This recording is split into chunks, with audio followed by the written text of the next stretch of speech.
સમાચાર કચ્છથી મળી રહ્યા છે, જ્યાં ફક્ત 21 લાખના ટોકનમાં અદતા 800 એકરનો સોદો થઈ ચૂક્યો છે। કચ્છથી સમાચાર, જ્યાં ભીમ દેવકા ફૂલપુરા ગામની જમીન બારોબાર વેચાઈ ગઈ હતી। એકરે 4.21 લાખની નોટરી કરાર થયા હોવાનો આક્ષેપ છે। 21 લાખ ટોકન પેટે ચૂકવાયા હોવાનો પણ આરોપ છે।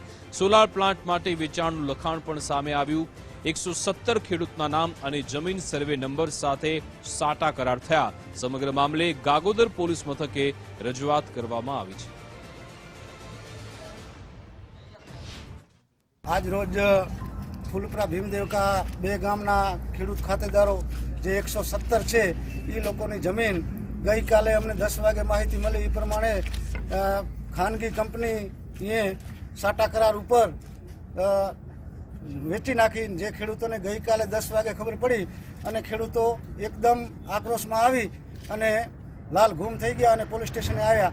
અને હવે એ જમીનને અમારીને બચાવવા માટે પોલીસ સ્ટેશને બધાની સાઇન સાથે પૂરતા ડોક્યુમેન્ટ સાથે અમે પોલીસમાં અરજી આપેલી છે FRI દાખલ કરાવવા માટે।